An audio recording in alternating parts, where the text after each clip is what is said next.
ஆன்மீக சொந்தங்கள் அனைவருக்கும் வணக்கங்க. இன்றைக்கி நாம் நம்மளுடைய சேனலில் என்னென்ன மாதிரியான சிறப்பான விஷயங்கள்லாம் பார்த்து தெரிஞ்சுக்க போகிறோம் அப்படின்னு பார்த்தீங்கன்னா, ராசி சக்கரத்தில் 11வது ராசியாக இருக்கக்கூடிய கும்பராசி அன்பு நேயர்கள் அனைவருக்கும் தை மாதம் அப்படிங்கிறது இன்னும் சில நாட்களில் பிறக்க இருக்குது.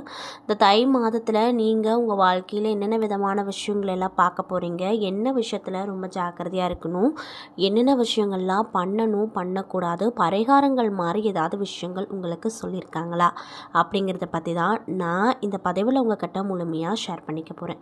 இந்த பதிவில் சொல்லக்கூடிய எல்லா விஷயங்களும் கண்டிப்பாக உங்களுக்கு பயன் தரக்கூடிய விஷயமாக தான் இருக்க போகுது. ஸோ வீடியோ வந்து ஸ்கிப் பண்ணாமல் தொடர்ச்சியாக பாருங்கள். அது மட்டும் இல்லாமல் உங்களுக்கு திருப்பதி ஏழுமலையான ரொம்ப பிடிக்கும் அப்படின்னா இந்த வீடியோக்கு ஒரு லைக் பண்ணிவிட்டு நம்மளுடைய கமெண்ட் பாக்ஸில் திருப்பதி ஏழுமலையானுக்கு போற்றி அப்படின்னு சொல்லி மறக்காமல் பதிவிடுங்க. இந்த சமயத்தில் நீங்கள் அவரை நினச்சி இப்படி ஒரு விஷயம் பண்ணும்போது கண்டிப்பாக நீங்கள் என்ன விஷயம்லாம் நடக்கணும்னு சொல்லி மனதார நினைக்கிறீங்களோ அந்த விஷயங்கள் அனைத்தையுமே அவர் நிச்சயமாக நடத்தி கொடுப்பாரு. ஸோ நம்பிக்கையோடு இந்த ஒரு விஷயத்த பண்ணி பாருங்கள். மேலும் இது போன்ற ஆன்மீகம் சார்ந்த வீடியோக்களெல்லாம் நீங்கள் முழுசாக பார்த்து தெரிஞ்சுக்கணும் அப்படின்னு ஆசைப்பட்டால் நம்மளுடைய முருகன் ஆஸ்ட்ரோ சேனலை மறக்காமல் சப்ஸ்கிரைப் பண்ணிவிட்டு கீழே இருக்கும் பெல் ஐகானையும் மறக்காமல் கிளிக் பண்ணுங்கள். அப்போ தான் நம்ம சேனலில் போடுற எல்லா வீடியோவுமே நோட்டிஃபிகேஷனாக உங்கள்கிட்ட உடனுக்குடனே வந்து சேரும். ஸோ இப்போ வாங்க நம்ம வீடியோக்குள்ளே போய் இந்த கும்பராசிக்காரங்களுக்கு என்ன விதமான விஷயங்கள்லாம் நடக்க போகுது அப்படிங்கிறத பற்றி தெளிவாக பார்த்து தெரிஞ்சுக்கலாம். கும்பராசிக்காரங்களை பொறுத்த வரைக்கும் சனி பகவான் வந்து ராசி அதிபதியாக இருக்கார். கும்பராசிக்காரங்க அளவு கடந்த பொறுமையும் நிதானமும் பெற்றிருக்கக்கூடிய நபர்களாகத்தான் மோஸ்ட்லி இருப்பாங்க. அது மட்டும் இல்லாமல் இவங்க ஓவியம் சிற்பம் போன்ற மிகுந்த பொறுமையாக செய்யக்கூடிய வேலைகளை விரும்பி செய்யக்கூடிய நபர்களாக இருப்பாங்க. ஆட்டோமொபைல் சாதனங்கள், கனரக இயந்திரங்கள் போன்றவற்றை பிரித்து போட்டு சரி செய்துவிட்டு மீண்டும் அசம்பிள் செஞ்சுருவாங்க. பெரிய நிறுவனங்களில் எலக்ட்ரிக்கல் வேலைகளில் சர்வசாதாரணமாக கையாளக்கூடிய நபர்களாகவும் இந்த கும்பராசிக்காரங்க இருப்பாங்க. கும்பராசி அப்படிங்கிறது சனியின் காரகத்துவம் பெற்ற ராசி அப்படிங்கிறதுனால உடையில் ஏற்படும் கரை அழுக்கு எல்லாம் ஏற்படுவதை பற்றி கவலையே படாமல் உழைப்பாங்க. இவங்க மிகப்பெரிய பலமே கடின உழைப்பு தான். எப்படியும் உழைத்து முன்னுக்கு வந்துடுவாங்க. ஆனால் எவ்வளவு உயரத்துக்கு போனாலுமே இவங்களுடைய மனசுக்குள்ளே ஒரு விதமான தாழ்வு மனப்பான்மை இருந்துகிட்டே தான் இருக்கும். அதை வெளியிலையும் காட்டிக்கொள்ள மாட்டாங்க அப்படின்னு சொல்லப்படுது. அது மட்டும் இல்லாமல் இவங்க சின்ன விஷயமா இருந்தாலும் ரொம்ப யோசித்து தான் பண்ணுவாங்க. பிளான் பண்ணி எந்த ஒரு விஷயமா இருந்தாலும் இறங்கவே மாட்டாங்க. தான் எப்படி எல்லாருக்கிட்டேயும் உண்மையாகவும் நேர்மையாகவும் இருக்கிறோமோ அதே அளவுக்கு மற்றவங்களும் நம்மக்கிட்ட இருக்கணும் அப்படின்னு ரொம்ப எதிர்பார்ப்பாங்க. ஆனால் இவங்கள சுற்றி இருக்கவங்க இவங்கள ஒரு பகடக்காயாக யூஸ் பண்ணிவிட்டு, அதாவது அவங்கவுங்க தேவைக்கேற்ப இந்த கும்பராசிக்காரங்களை பயன்படுத்திக்கிட்டு அதுக்கப்புறம் இவங்களை கழட்டி விட்டுருவாங்க. மேலும் இவங்க எதையும் செஞ்சாலுமே தீர ஆலோசித்து தான் செய்வாங்க. அப்படி செய்ய தொடங்கிட்டாங்க அப்படின்னா அந்த விஷயத்தில் வெற்றி மட்டும்தான் பார்ப்பாங்களாம். மேலும் இந்த கும்பராசிக்காரங்க தங்களுடைய வாழ்க்கையில் 31வது வயதிலிருந்து முன்னேற தொடங்குவாங்க. 40 வயதுக்கு மேலே வேகமாக முன்னேறி தங்களுடைய வாழ்க்கை இலக்கை 50 வயதுக்குள்ளே அடைஞ்சிருவாங்க. ஓய்வு பெற்ற பின்னர் இவங்க வாழக்கூடிய வாழ்க்கை அப்படிங்கிறது இவங்களுக்கு ரொம்பவே அமைதியாக இருக்கும்.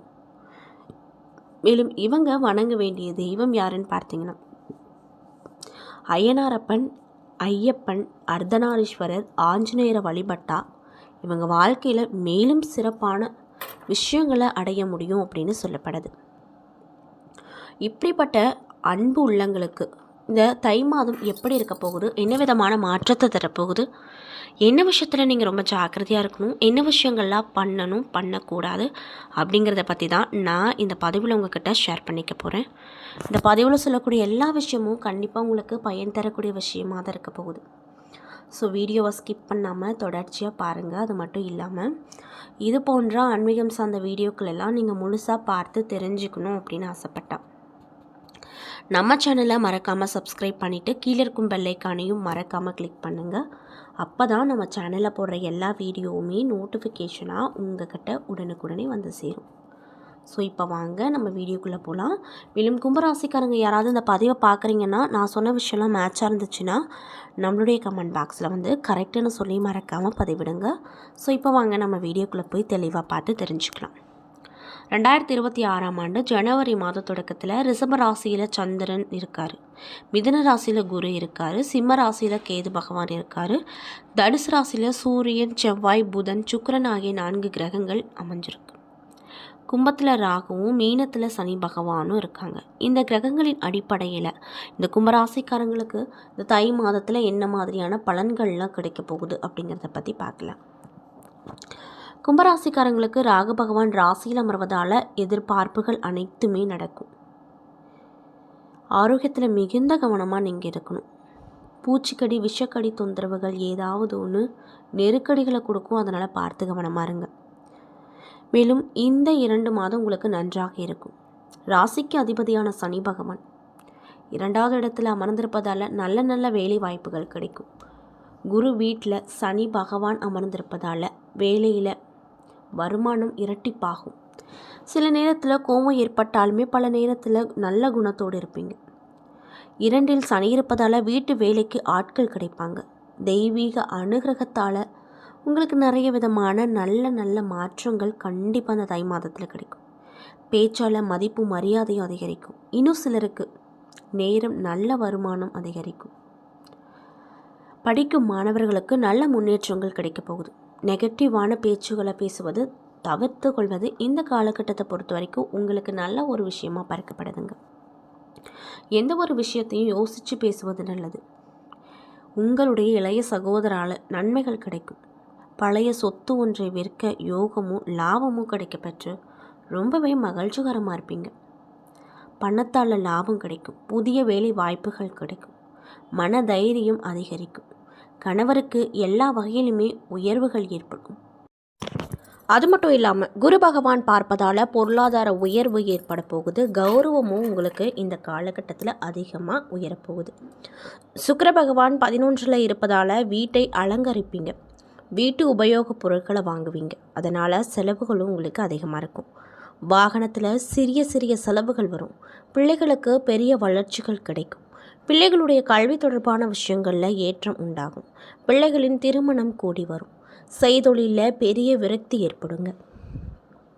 மேலும் அலுவலகத்தில் நல்ல பதவிகள் கிடைக்க போகுது. மன மகிழ்ச்சியோடு இருக்கும் காலகட்டமாக உங்களுக்கு இந்த காலகட்டம் இருக்க போகுது. அதில் எந்த ஒரு மாற்று கருத்தும் இல்லை அப்படின்னு சொல்லப்பட்டிருக்கு.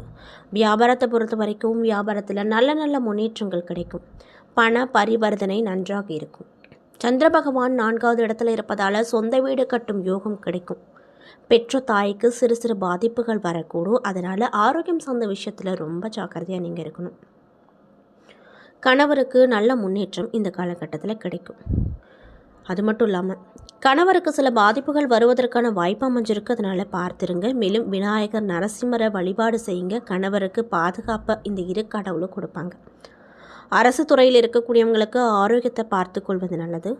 அரசியல் துறையில் இருக்கக்கூடியவங்களுக்கு தலைமையை பகைத்து கொள்ளாமல் இருப்பது நல்லது. திடீரென வருமானங்கள் கிடைக்கும். கணக்கு வழக்குகளில் மிகுந்த கவனமாக இருக்கணும். வீட்டு பத்திரங்களை பத்திரமாக வைத்து கொள்ள வேண்டும் அப்படின்னு சொல்லப்படுது. சுப நிகழ்ச்சிகள் கூடி வரக்கூடிய காலகட்டமாக உங்களுக்கு இந்த காலகட்டம் இருக்க போகுது. உங்களுக்கு நிறைய நல்ல விஷயங்கள் நடக்கலாம். நல்ல வருமானம் கிடைக்கும். மாணவர்களாக இருக்கக்கூடிய கும்பராசி நேயர்களுக்கு இந்த காலகட்டம் எப்படி இருக்க போகுதுன்னு பார்த்தீங்கன்னா பெரிய வளர்ச்சி கிடைக்கும். மேலும் வரதராஜ பெருமாளை வழிபட்டு வர உங்களுக்கு நிறைய விதமான நன்மைகள் நடக்கும் அப்படின்னு சொல்கிறாங்க. என்ன நண்பர்களே, இந்த பதிவுகளில் நம்ம கும்பராசி நேயர்கள் அனைவருக்குமே ஜனவரி மாதம் 11க்கு பிறகு உங்கள் வாழ்க்கையில் நீங்கள் என்ன விதமான விஷயத்தை பார்க்க போகிறீங்க, என்ன விஷயத்தில் கவனமாக இருக்கணும், என்னென்ன விஷயங்கள்லாம் பண்ணணும் பண்ணக்கூடாது அப்படிங்கிறத பற்றியும் தெளிவாகவும் விரிவாகவும் நான் இந்த பதிவில் உங்கள்கிட்ட சொல்லியிருப்பேன். இந்த பதிவில் சொல்லியிருக்கக்கூடிய எல்லா விஷயமும் கண்டிப்பாக உங்களுக்கு பயன் தரக்கூடிய விஷயமாக தான் அமைஞ்சிருக்கும். ஸோ வீடியோ பிடிச்சிருந்தா லைக் பண்ணுங்கள், ஷேர் பண்ணுங்கள். அது மட்டும் இல்லாமல் இது போன்ற ஆன்மீகம் சார்ந்த வீடியோக்கள் எல்லாம் நீங்கள் முழுமையாக பார்த்து தெரிஞ்சுக்கணும் அப்படின்னு ஆசைப்பட்டேன். நம்மளுடைய முருகன் ஆஸ்ட்ரோ சேனலை மறக்காமல் சப்ஸ்கிரைப் பண்ணிவிட்டு கீழே இருக்கும் பெல் ஐக்கானையும் மறக்காமல் கிளிக் பண்ணுங்கள். அப்போ தான் நம்ம சேனலில் போடுற எல்லா வீடியோவுமே நோட்டிஃபிகேஷனாக உங்கள்கிட்ட உடனுக்குடனே வந்து சேரும். நன்றி.